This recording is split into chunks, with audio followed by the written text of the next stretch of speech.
As the war in Ukraine rages on, the European Union is seeking to strengthen ties with Africa as it seeks to reduce its reliance on Russian energy. The EU is now seeking to strengthen its relations with Nigeria, which is the fourth largest natural gas supplier to Europe. Diplomats from the EU are in talks with Nigeria on how to increase cooperation in the energy sector. This move is also seen in the gas deal clinched by Italy and Algeria. What does this mean for the African continent? Will this be the paradigm shift that will boost Africa's development? We'll be speaking with energy experts on what the implications of this strengthened alliance means. I'm Sumner Sambo, and this is the Arise interview.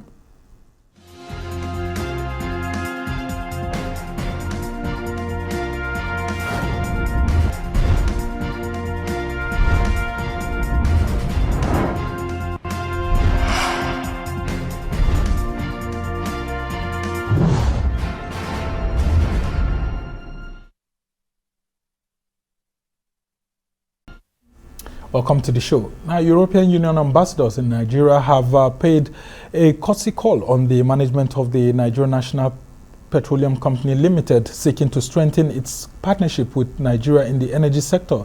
Speaking on behalf of the group, the EU ambassador in Nigeria, Samuela Isopi, said as a result of the current geopolitical situation in Europe, the continent is interested in strengthening its cooperation with Nigeria, particularly in the area of a possible increase in the supply of liquefied natural gas, LNG. In response, the Group Managing Director and Chief Executive Officer of NNPC Limited, Mele Kyari, assured the European delegation that the company will continue to deepen its historical relationship with EU companies in Nigeria in order to add more value to its business, particularly towards increasing gas supply to the global market and enhancing domestic gas utilization. Well, for more on this, I'm now glad to be joined by Dan Kunle, who is an oil and energy expert. Welcome to the show, Dan. Thank you very much. Yeah, I mean, this is some exciting news in the midst of all the bad news that we have around every now and then. Nigeria is being seen as a country that will be given a voice, especially in terms of increasing gas supplies to Europe. Let's talk about how this is an important win for us if we're able to finalize this deal and it becomes, available for us to be able to begin the export of gas. Thank you very much. It was very exciting when I saw the diplomatic energy move. It's an energy diplomatic move. I felt very uncomfortable for a reason. As strategic as Nigeria may be in terms of energy supply, all energy dependent nations always look out ahead for their energy security arrangement. This war between Russia and Ukraine, we saw the symptoms since 2014 when Crimea was taken. And we all knew that that situation was not going to end there. As at that 2014, Nigeria was still very strategically positioned to start building up a lot of investment for upstream gas exploration, production, processing, and utilization, either domestically or for export. We had 2 LNG projects on the drawing board. LNG, that was to be in present-day Ogun, Ondo, and Brass LNG. They were still on the drawing board as at that 2014, even though ConocoPhillips had already withdrawn from Brass LNG as at that time, but it was still on the drawing board.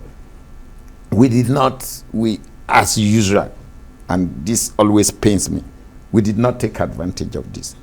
We drive gas revolution 2007, 8, 9, 10, and the momentum got lost. Yeah, especially with that deadline for gas flaring and all of Today that. Today we are strategically important, but do you have the resources and the wherewithal and the decision process, the bureaucratic process, to take advantage of this short-run and medium-term likely shortage of energy in Europe? Do we have it? I doubt, because we need a decree now to say go, and we go. The European Union, yes, they have come. It's a good diplomatic shuttle, but to be very honest, they are not here alone. They are in Algeria, they are in Senegal, Mauritania, they are in Namibia, they are in Zambia, they are in Tanzania, they are in Mozambique. So they are not here alone. Because if you take the ring around Africa, from Egypt, as we are talking now, ENI is drilling for gas offshore Cairo. Yeah, but if you look at Mozambique, for example, it's been faced by the insurgency crisis. It's been and as a result of that, production has been lowered and all of that. Isn't it a great opportunity? Mozambique, we'll be talking about Algeria right now because, Italy has just clinched this deal with Algeria to supply gas to it and all of that. But let's talk about how Nigeria can take advantage of this golden opportunity. What we need rapidly now is decision-making. Decision-making within the NNPC apparatus, NAPIMS in particular, and NNPC, NAPIMS in particular, the time it takes them to take decision, final investment decision, is incredible. Train 7 Plus was on the drawing board for more than 15 years in this country. Train 7 Plus, NLNG Train 7 Plus, which is just going to add 7 million tons, 8 million tons to the 22 million tons. So Qatar had moved. Even America, United States of America, have moved from just mere 20 million tons per year to almost 60 million tons within the last 3 years. Just check what I'm telling you. So, and here we are still rigmaroling around the 22 million tons since. So the decision process is what we need to debottleneck the decision process. Then we need this same diplomatic shuttle to ask the European Union to allow their oil companies, Total, ENI, Shell, to reinvest back in Nigeria, particularly in gas. Yeah, isn't that where all the IOCs are investing right now? Because many of them are not investing so much in crude oil exploration, but more in gas and all of that. If you have an insight into what is going on, honestly, there is a big disinvestment in this oil and gas industry. Yes, the IOCs are existing. Yes. Many of them are exiting, but some of them are going into offshore drilling and all of that. Even our offshore is at a crossroad. Even our offshore assets, they are currently not very attractive.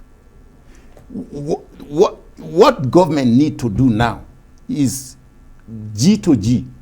And what do you mean by that? Government to government.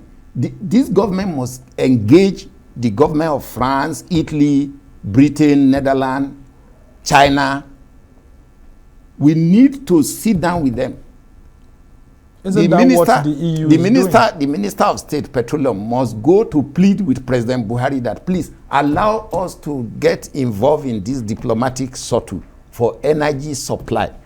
Because Nigeria at the moment, you are generating less than 2,000 megawatts.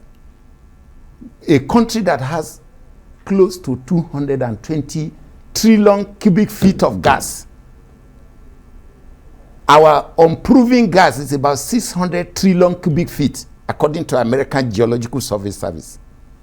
Unproven. Proven is about 200 trillion. That's the gas reserve. And we are 200 million. So this country is a gas haven. I don't see why we will not take gas economically from here on Trans-Sahara through Niger, add Niger gas to it, and deliver it to Algeria. Algeria deliver to Europe for us. Yeah, isn't that the new plan at the moment? When you could underline my word, economically, underline that word. Okay. Because if you compare LNG, if you do 5 LNG in this country today, 20 million tons capacity, that gives you 60 million. Qatar is going to 100 million. So if you do 5 LNG of 20 million, which will give you today, 100 million. Yes, then you now build internal regasification so that whenever you need extra gas internally within the economy, you can regasify and flow it back to your own economy. Then you can now take control of West Africa, ECOWAS. You can now sell your excess to faraway market. So here we are now. Senegal and Mauritania are going to put LNG in the market within the next 1.5 years. So the same thing with Tanzania. Mozambique, the same thing. So you can just imagine what we are going through.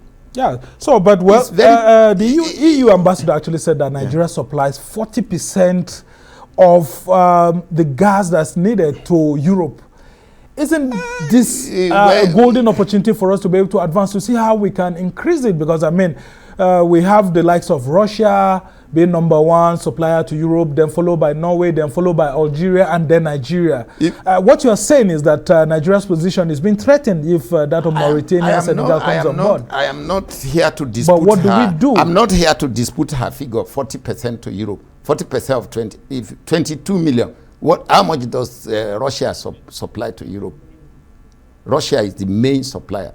Algeria is there. Then we are there. Suez LNG is there. So if you take 22 million and give to future markets you already have, to Portugal, to Turkey, to Spain, to Italy, I'm not sure if our add-up is up to 40 million, what we deliver to them. 22 million is so. But having said that, that is not the issue. The issue now is how can we engage EU constructively now to make them reverse back and take some decisions on gas investment. Isn't it in their own interest? I mean, with what's happening now in Russia and Ukraine, I mean, it will be in their own interest to quickly want to see how they can invest in Nigeria. You must give them some incentives that will make them plow back some of this money. Okay. See, they are investing money in hydrogen in Morocco. Huge. I'm aware Morocco wants to take gas from Nigeria, except they take the gas by LNG. How are you going to deliver gas to Morocco? Well, by pipe. How many years ahead? So, except LNG, Morocco should build a regasification, then support LNG in Nigeria, LNG investment in Nigeria, except that. But if EU is building hydrogen plants in Morocco, in all the desert areas, sun to energy, sun to green hydrogen, green ammonia, then it means also the investment channel is now two.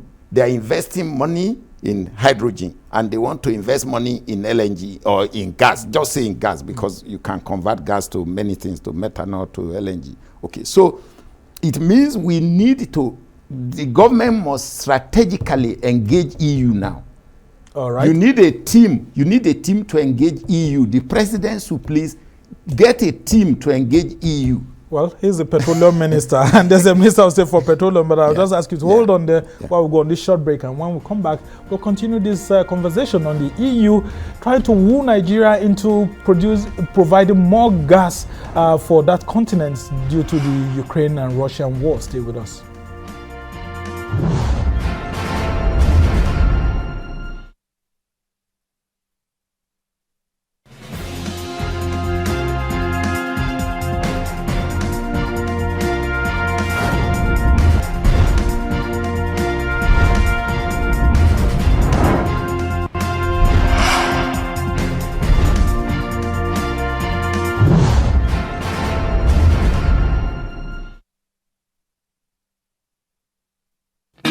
I just want flex, don't need stress in my life.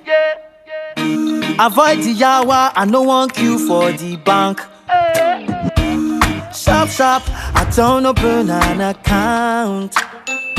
Digital bank, we get the power, now vote. I pay my bills easily, I'm running things like a boss. Collect a loan with no collateral.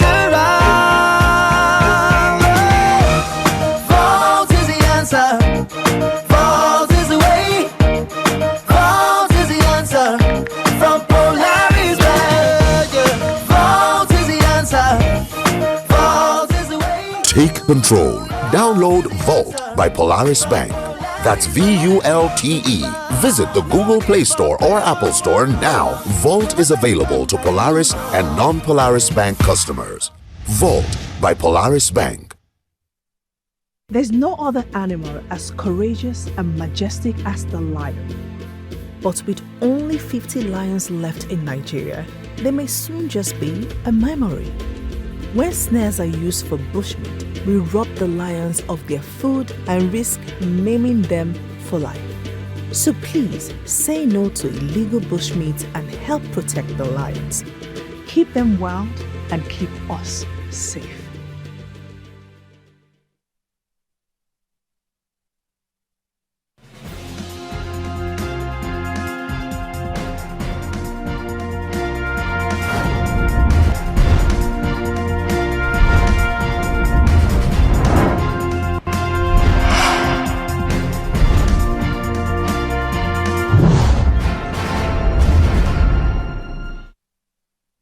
Welcome back to the Rising TV. I'm Somna Samba. We're still discussing the issues of gas supply between Nigeria and Europe here. Now, Italy has reached an agreement to ramp up gas imports from Algeria by close to 40% in its first major deal to find alternative supplies following Russia's invasion of Ukraine.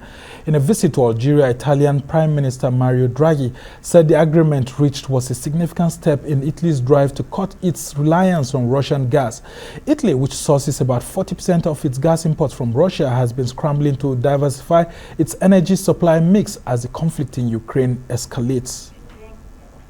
And I still have oil and energy expert Dan Kunle with me right here.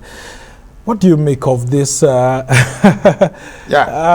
mean, between Italy and Algeria? Algeria just seems to be winning everywhere. Yeah, Algeria has an advantage. They have contiguity advantage. They are by the Mediterranean, and with a ferry you cross to Italy via Malta there. So it's very convenient for them. They have pipelines, live pipelines, carrying gas already to Europe. So all they need to do is to expand the capacity of those pipelines and put more gas if their oil company can, their gas company can ramp up production as fast as possible. It's a good opportunity for them. I think Nigeria should look closely, because we have sweet gas. The same way we have sweet crude is the same way Nigeria have sweet gas. Yeah. Our gas are very good, very rich, and not containing too much sulfur. So it's wet gas. We have good wet gas that you can, if you refine it, you get other byproducts. So the bone gas is very easy to handle in this part of the world. Algeria may not have the same quality of gas with us, but they have contiguity advantage to the market. They're just across the Mediterranean. They already have the pipelines. About 2 or 3 live pipelines they are having, delivering gas to Europe. And there was this talk about this Nigal pipeline, as it's being called, Nigeria-Algeria gas pipeline that was planned. Yeah, a lot of us don't know what actually happened, because, I mean, that pipeline is supposed to start from Nigeria, pass through Niger, and then Algeria, and then goes towards Morocco, and then from Morocco you can go to Spain and all of that. How come this has not been realistic over the years? I feel very bad at times. When it's good, we are lucky some of us are alive.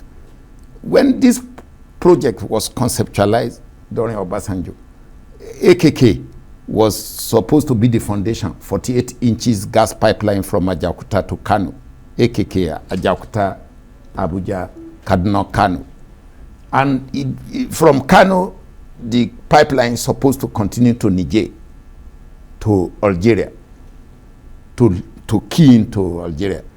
And suddenly, the same way in Nigeria, once government changed, everything changed. You saw what happened to Ajaokuta Steel Complex itself. So it's supposed to be actually that exactly. AKK that will go through. AKK, yes. But today, what is the size of the pipeline of AKK? So if you are building a pipeline of 40 inches to Kano, so, and you want to carry from Kano to Niger, so what will be the capacity? So this is already a problem. So the scoping and the design capacity, if you have a futuristic ambition, you should make sure it is about 48, so that if you are to continue from Kano You go ahead. That's But for now export the purpose. fundamental issue still unaddressed is this. It's an ambitious project, but the fundamental issue about it is the volume of gas you need to produce to feed into this pipeline. So even already at moment, AKK in itself is standing on a very weak foundation. If you manage to get the Chinese to finance AKK up to Kano, if at all we succeed, if at all. Well, we already heard means- NNPC saying Yeah. that they will complete that project very soon. And we could actually see that work has been ramped up. I mean, different sections have been given to different in companies, Nigeria- and they are working very fast In to see Nigeria, that they very deliver this. soon in Nigeria, I'm already 60. In Nigeria, very soon can be another. The Ajakuta Steel Complex very soon is now. Yeah, but work is ongoing. So AKK because it's being financed by the Chinese. Let's hope so. Let's hope AKK gets its footing. Now, where is the gas that you will feed into AKK? Who is to produce the gas? Have they booked the reserve? Have they made the investment plan? Because gas is more volatile to handle. You can't, to store gas means you have to liquefy it. So if you are producing gas from non-associated gas field, you must feed it into the processing plant that will process it. You must immediately transmit it for market use. You understand me now? So where is the producer of the gas that will go to AKK? And where is the infrastructure? That is a question. So what volume? So that from there you can now say, okay, my ambition is to now reach Niger. Because Niger has more oil reserve now. So it's likely they will have related gas also that they can put to add to that pipeline. So it makes sense to go to Algeria. But not like the kind of sweet gas we have. No, like, they may, like you had said earlier on. Algeria and Niger gas may be more sulfur. They may have more sulfur content because they share the same tectonic plates of geological plates. So I don't know the characteristic of their gas. I know our characteristic here. But having said all these things, when you key in all these things together, the source of the gas, the production, the processing, volume, then the pipeline. What capacity are you building now from Ajakuta to Kano? It comes to issue. What capacity will you be able to take from Kano to Niger so that Niger can add their own to Algeria to support European market?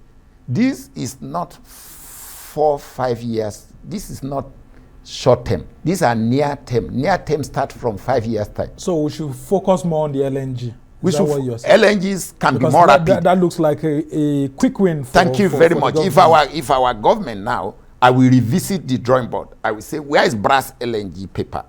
Clean it up. Where is okay LNG paper? And then you invite big figures like Dangote, like Mike Adenuga to the table and say, look, come and join the IOCs and get this project done, because government don't have the money to continue to do but this. why are you the asking domestic investors to get involved? Why not the IOCs? The IOCs, rapid the transformation. IOCs will work with them, because we cannot continue to put our national asset all in the hand of the IOCs. Okay, when they started migrating away, what do you do now? Yeah, but aren't we giving it so should be a much to the Dangotes and the Otedolas? I mean, are they not chewing so much already? When we use them as our barometer for industrialization and for entrepreneurship, it doesn't mean you have to give the asset directly to them as an individual. They are likes. You can build more 100 Dangotes in this country. He's already a role model. And you don't need, those new people you want to build deliberately as a state, as a nation. A nation built its people. You don't destroy your people. Like you don't the Chaebols in people. South Korea. Exactly. You build your people. You deliberately build your people. You give them incentive. Isn't that what former President Olusegun Obasanjo wanted to do? Correct, man. With issues of bringing all those guys and making them multi-billionaires here and there. You create it. You babysit them and but nurture since them. between 1999, 2003, and 2007, especially between 2003 and 2007, the windows of those people produced at that period of time seems to be dwindling. I mean, we have the Tony Elumelus, we have the Otedolas and Dangote and all of that. Shouldn't the tribe of those multi-billionaires have increased more? Why does it look like it's just those same people that are just there? You see, every change of government there is my experience in this country today. That I tell you, the type of personal rivalry you see in Nigeria is unfortunate. When leaders come into office in Nigeria, they even get jealous of the private sector people. Individuals in government get so envious of you who come from outside. I used to say it when we were in government. I would say, look, I cannot at the same time be in private sector if I'm inside government. So I can't eat my cake and have it. So until this energy sector is very capital intensive, financial capital, technology capital, you need it. So unless government help in a way, the framework of government to grow the industry, see the ICT industry all over the world, see how it is evolving. So you must find a way to incubate your own citizens. So it's a country like Algeria doing that better than us. Because Algeria also supplies about 40% of Europe's energy. You see, the entire Maghreb nations that are facing the Mediterranean, they have a little bit different culture from ours. Egypt, Libya, Tunisia, Algeria, Morocco. There's a little difference between them and us. Let us face reality. So what Algeria is doing, or Egypt, may not be exactly what Nigeria is doing. Nigeria, our orientation is British America orientation. Let us be honest with ourselves. We are individually Republican, we are audacious, so we are capitalists. Naturally, we are capitalists. Which is supposed to be good for investment. Yes, exactly. So it's good for investment. So I wouldn't sit here and say, oh, the new LNG project in Nigeria should just be government and IOC. No, we should move a bit. Government should have small share, and then IOC have share. Then some individual private sectors should be encouraged. Domestic the Sahara Energies, the Dan Tatasawos, we should bring them into the play now. Because gas still have a good future. Because energy security of nations remain very strategic in whatever form you want to look at it. Water management, you need energy to manage your water resources. Even this technology, ICT we are talking about, without energy, without power, you cannot deploy 4G. All right. You cannot deploy 5G. I will just ask you. I will ask you to hold on there, and when we come back, we'll continue this conversation about how African countries are taking advantage of this Ukraine-Russia crisis to see how to ramp up their gas production and possibly sell it to Europe. Stay with us.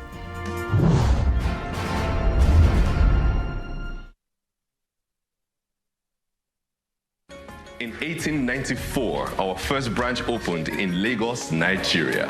And we took our place in this new land brimming with possibilities and surprises. Take Kano, for instance, where the city's wealthiest trader made his first deposit. 20 bags of silver arriving on camelback. Aren't you glad that we offer online banking today? Expanding across the West African sub-region and beyond, our early presence made it possible for all hardworking Africans to build great things. So is it any wonder that not one, but two first bankers have gone on to become Nigeria's central banker? We are intricately woven into the fabric of society, supporting polo for over 100 years and pushing the limits of athletic performance. Rooted in tradition, but constantly leaning forward into the future. Are you coming? You first. First Bank.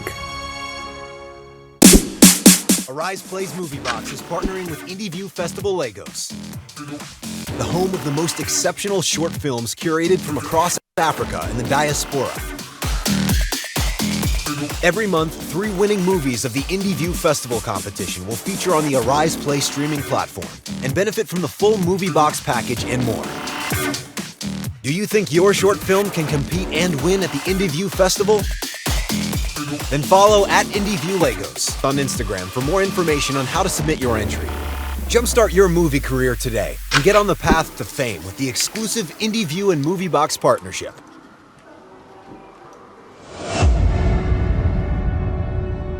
Arise Play. Beyond streaming.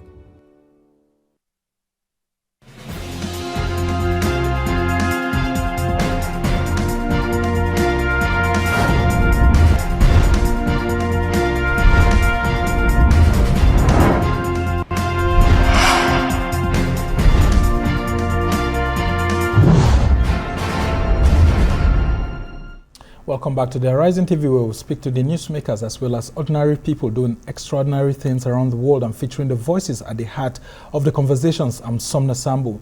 I still have oil and energy expert Dan Kunle with me here, and we've been talking about the EU's approach to Nigeria to see how Nigeria can ramp up its gas exports to that continent after the conflict between Russia and Ukraine. And it's been an exciting moment for Nigeria's national oil company, NNPC Limited, and that company is promising to do more to widen the gas supply to Europe. And Europe is also approaching other African countries like Algeria. We've seen the Italian Prime Minister visiting Algeria and then seeing how they can, reach a deal, and eventually a deal has been clinched by that European country with the African nation.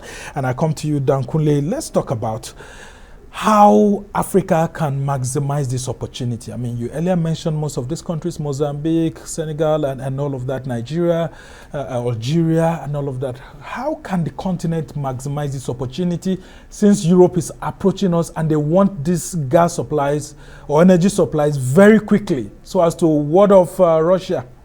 Yeah, your domestic affair matters a lot. If you don't have a decision process that can help you fast track and accelerate investment for foreigners, you already have a problem. If your bureaucratic system, if your law, the enabling environment, insecurity, all this, your culture of dishonesty, insincerity, extortions, all this is what they weigh together. Africa is a pretty beautiful continent, and honestly is the future for investment, because Europe has almost got into a saturation, but advanced sciences always help them to continue to be ahead. Advanced sciences, when I use the word advanced sciences, so you should underline what I mean by that. In Africa as it is today, if you take Namibia, the discovery of oil and gas in Namibia, both onshore and in their desert, Kalahari Desert, is huge, enormous. They need investment from all over the world. But if you go to Namibia and see the template of their law and their enabling environment, they will attract investment from Germany, from all over the world, from Canada, before you say Jack Robinson. The same thing with Mozambique. Mozambique had a problem in the north, Afungi area, like that. They have resolved it. Rwanda is the one policing northern Mozambique now. The French have used Rwanda to police northern Mozambique because the investment going there is in excess of $30 billion. Yeah, I saw that huge investment, exactly. And I was like, this was being threatened. Yeah, because Mozambique know that, this is our future. Even though Mozambique has other very good resources, but this gas resource offshore Mozambique is a big push for them. So the same thing with Senegal, Cote d'Ivoire now. Angola just ramped up 2-3 days ago some 10 oil blocks they just put in the market. They are announcing resort now, so any moment from now. So these countries take decision rapidly. The African countries their leaders must level up. This command era is over. You must level up and open up your economy to allow investment coming, to allow your citizens to be able to benefit from these natural resources, not just taking it away as primary produce, but allow investment take place for you to beneficiate these resources. So we are lucky. Africa is lucky. We have resources. We have gas. We have solid minerals. But the political environment must be right. Now, and that's what I'm saying. That how do we have these countries come together? Like, for example, the Trans-Sahara gas pipeline project is one that a lot of persons had been looking forward to for quick completion and so on. But it looks like African countries are unable to finalize some of these deals on time, and you see the deals going on for too long. I mean, just like I said, the Nigeria gas, Nigal project, the Nigeria-Algeria gas project is just there. This Trans-Sahara gas pipeline project is just there for a long period of time. We're not able to, finish up all of these deals to be able to, get to the end.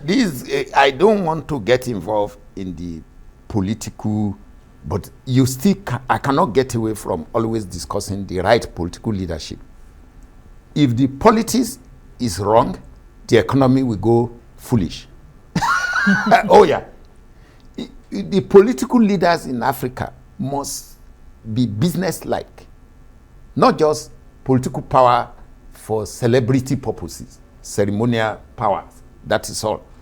You must be a businessman if you are a president of any country in Africa. That's the only way to move forward. The chief salesman. Yeah, exactly. You have to be the chief marketing officer of your country. Because you can see what you just said now. Look, the lake states, or the Lake Chad states, Cameroon, Chad, Niger, Nigeria, were meeting somewhere here on Monday in Abuja yesterday to discuss the situation after Boko Haram, what will happen. I was monitoring what was going on. I say, okay, look, what is wrong in Nigeria? Building so much capacity from here to give the excess capacity to Cameroon, to Chad, to Niger, so that whole Lake Chad area can become an economic zone on its own. What is wrong? So the leaders of all these countries must think beyond their country. They must act big. They think local, like the Japanese say, but when you think local and you have conquered locally, you now act big. Africa, yes, you act globally. West Africa, ECOWAS region, up till now, when I was listening to somebody saying, oh, they hail President Buhari, he's doing railway from Kano to Daura to Maradi, he's in the Professor Adedeji's economic development plan during Gowon, that we should have railway system to Togo, to bring phosphate to Kaduna Federal Superphosphate. Which is to our own advantage. But a lot of so there is nothing new in that project. That way. There is nothing new in that project. No, I mean, because, for example, there's a refinery that's close to the Nigerian border, which states within the contiguous zone there with Niger Republic can benefit. Instead of all this piping that we usually do from Warri to Kaduna and all of that. Yeah, the program like this does not allow us to talk elaborately because we have to just do papa, because before you know it now, you say it's over. I tell you, the refinery, well, that's why we've given you enough time today. The refinery in Zedam is a small refinery. This is refinery of 20,000. The PetroChina built that refinery. It's 20,000 barrels thereabout. But you see, the oil reserve in Niger today, if ECOWAS country were to be as united as it's supposed to be, it's in excess of 1 billion barrels. PetroChina will tell you. They are building a pipeline, 1,900 and something kilometers, from Niger to Benin Republic to Port Novo. So why in ECOWAS, why will Nigeria, a big brother like Nigeria, why will my president and the president of Niger cannot convince China to bring that pipeline to Kaduna Refinery and secure it and expand Kaduna Refinery to refine all the things there and give Niger have maybe 1.5 to 2 million cars, Niger Republic. So Nigeria has maybe about 15 or 16 or 17 million cars thereabout. I'm not too sure, but thereabout. So you have more consumption capacity here. So if our government, I will make sure that that pipeline comes to Kaduna Refinery, because that was the original concept of President Obasanjo. We were to bring that pipeline to Kaduna. It's about 680 kilometers via Giobe across like that Gombe. So ECOWAS, the African leaders you see, we need the new set of leaders I'm looking at in the new Nigeria and the new African continent I am looking at should be people that are knowledge driven and commercially enterprising enough. Like technocrats. And yeah, exactly. It should be a blend. It should be a blend. Market economy. And market economy. They should not be enough of this ceremonial where I'm president. Enough. Because what is Niger? Niger is more or less Nigeria. What is Togo? Small country. What is Benin Republic? These are countries that we can economically conquer when we do well here. See how Ghana is playing very neat. See how Rwanda is playing very neat, because they have focused, well knowledgeable president and leaders. So they are coming up. So Nigeria the new Nigeria I am looking at because we will overcome this Boko Haram, we will overcome all this internal insurgency, because it's just a phase. We are going to overcome it. The new Nigeria I'm looking at is a knowledge-driven leader. Now, with this approach by the EU on our plate, how do we maximize the potentials? How does the government ensure that this window of this crisis between Ukraine and Russia does not go away without us achieving so much? Because Europe is so much in need of this critical energy. I repeat, energy security. At this point we are now, we need government to government.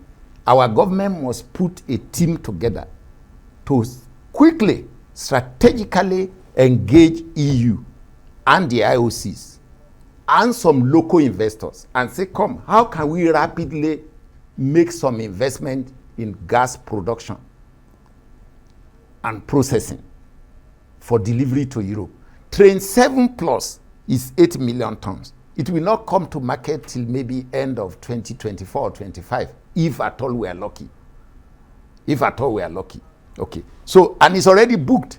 You know, it's already booked. It's future contract. Gas contracts so it's a good opportunity, but that opportunity, the window is very tight. If we don't rapidly move in now.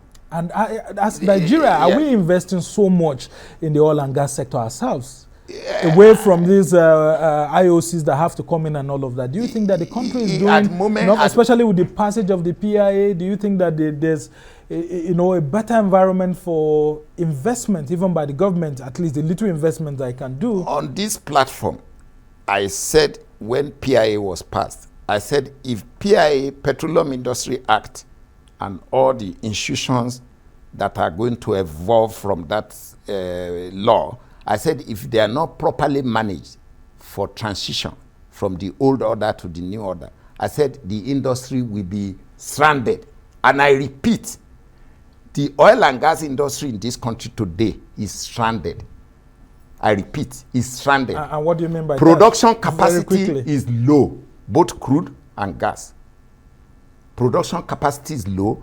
All the reasons they have adduced, theft, vandals, whatever they say, is still a symptoms of weak industry leadership, weak performance in the industry across the sector. Even with the so no investor. There is no any reform. Which reform is going on?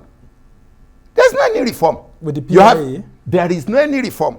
The Presidential Steering Committee, I learned that is working on the PIA. So what reform have they done? NNPC still remain the same old NNPC. They are still paying the same huge salary wages, including salary and wages, exactly, and including subsidy. There's no any reform.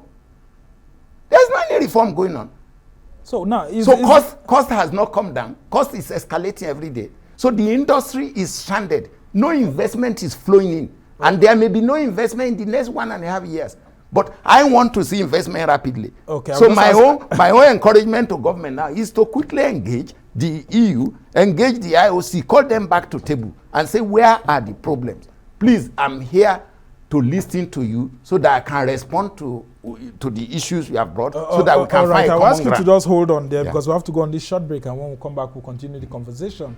You're still watching the Arising TV. Stay with us.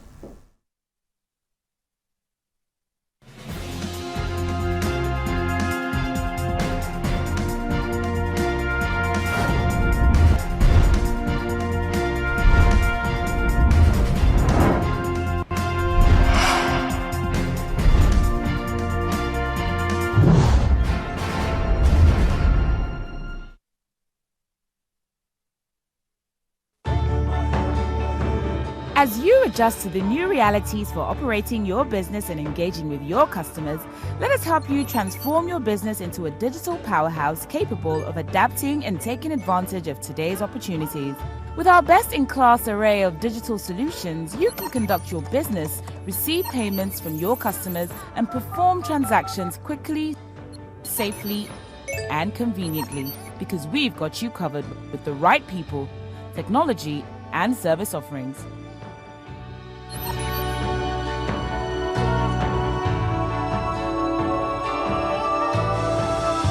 Contact us today and let us take your business to its zenith.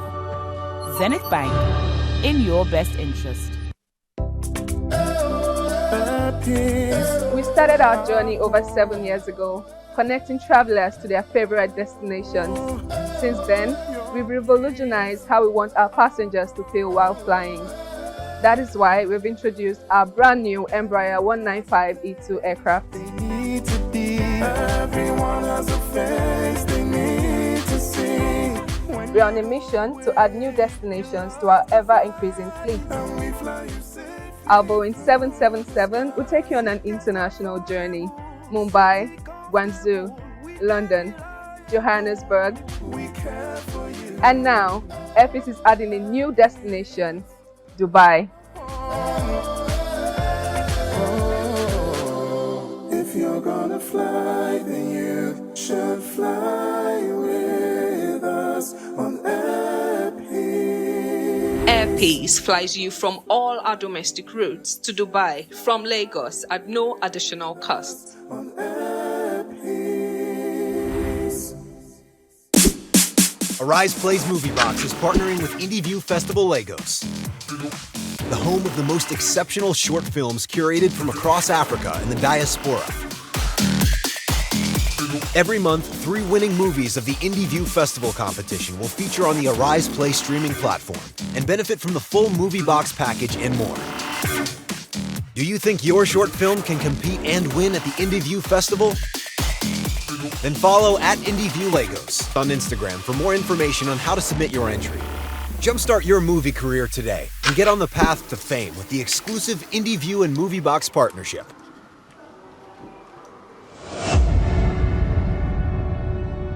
Arise Play. Beyond streaming.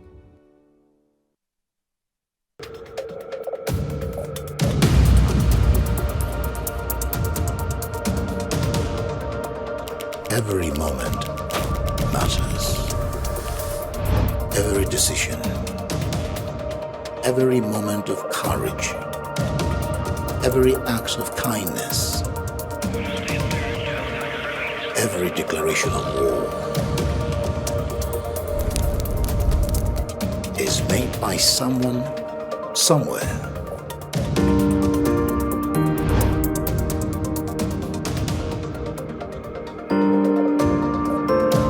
Arise Newsnight analyzes the decisions that affect all of our lives. A very warm welcome to you. This is Newsnight. Every night, we bring you the moments that matter, from the top to the bottom, and in every corner of our country. We bring you a focused agenda from Nigeria, Africa, and beyond. Focus on what's important with Arise Newsnight.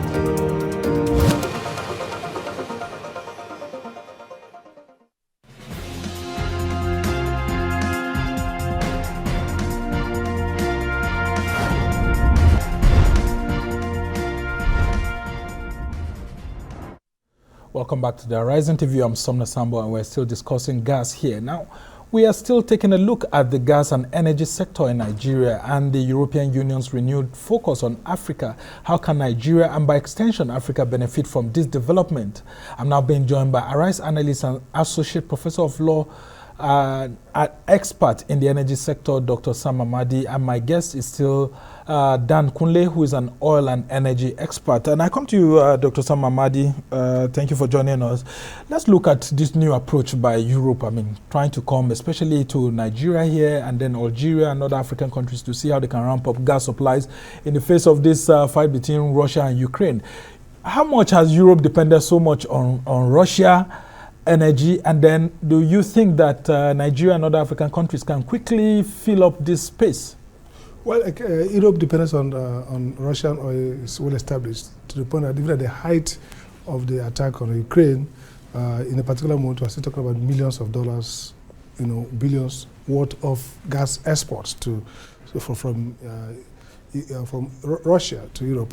Particularly, of course, Germany, and of course, we know that not just that they're dependent, but because also the idea of moving to renewable energy, moving away from fossil fuel, and the climatic challenge means that Europe is vulnerable because even countries like the US, Canada, that have capacity for maybe more gas exploration and gas production, oil and gas, will be less committed to that investment. So we are also seeing tactical release from the U.S. Strategic Reserve. So all because of the challenge they're facing now, they need to ensure that inflation doesn't go up. Gas price will drive up inflation in many ways. We've seen the U.S. today about move from 7.9 to 8.5 in terms of inflation. So that they need to control that pressure.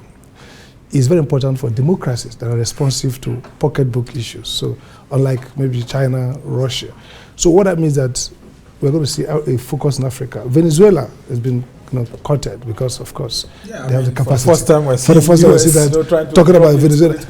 So basically, Africa could be the next place to go. But the point is that, look, we then need to worry about capacity to improve production.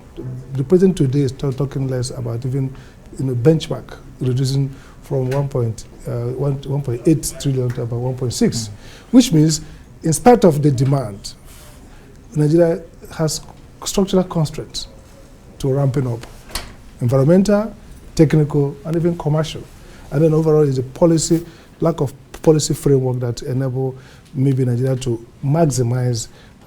On paper, Nigeria should gain from this new focus, but also you need to really look in terms of the structural challenges that the country faces. All right, and Dan, I come back to you.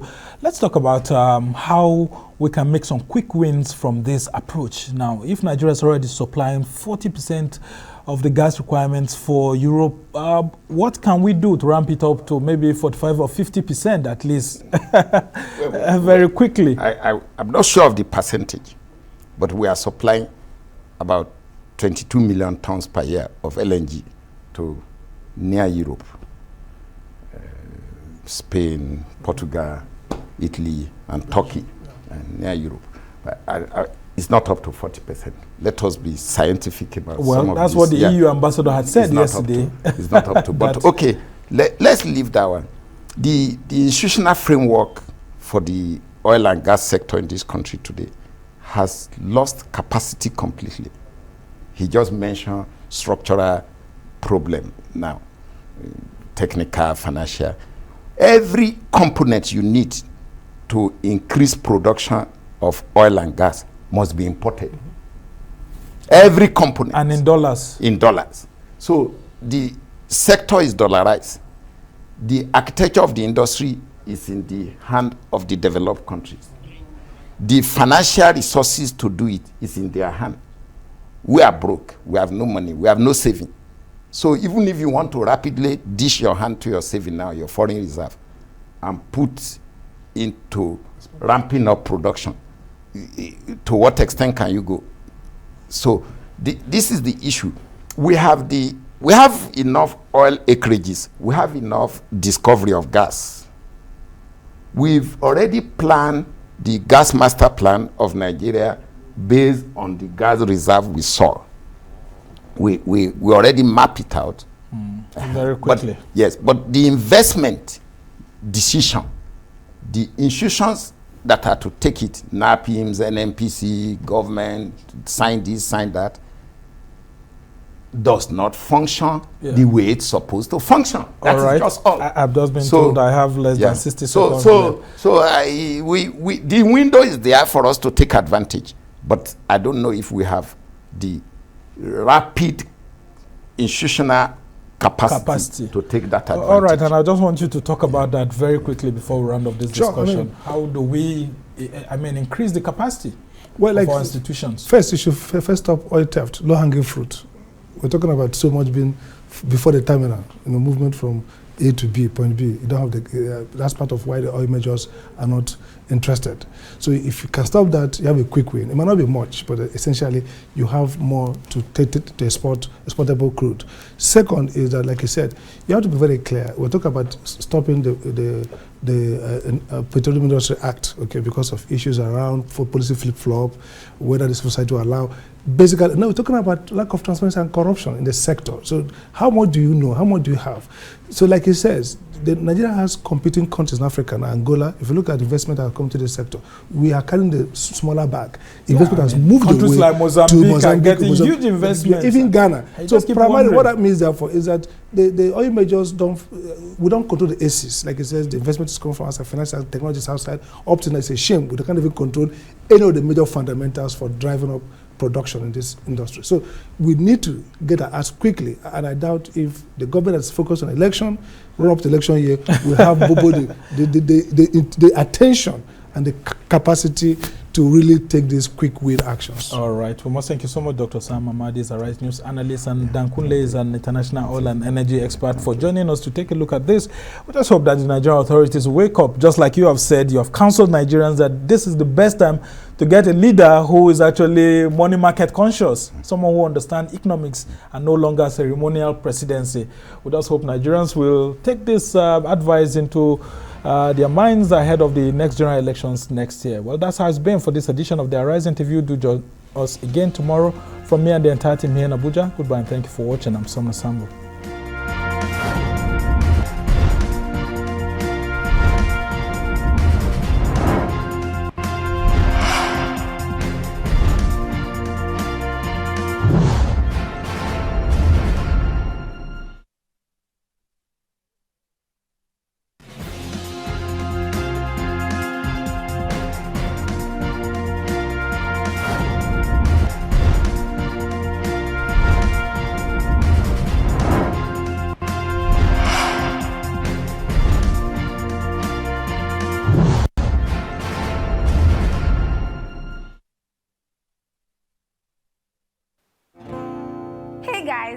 Making music for you is so easy for me to do.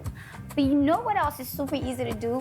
Linking your NIN to your Glow line by dialing *109*NIN hash.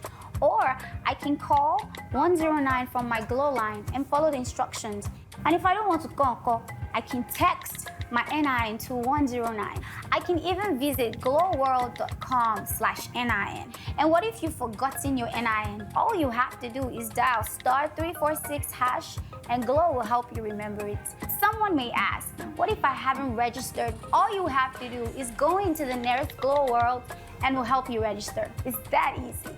So don't get disconnected from all of the amazing voice and data offers from Glow. Linking your NIN to your Glow lines is simple, safe, and 100% free with zero hassles.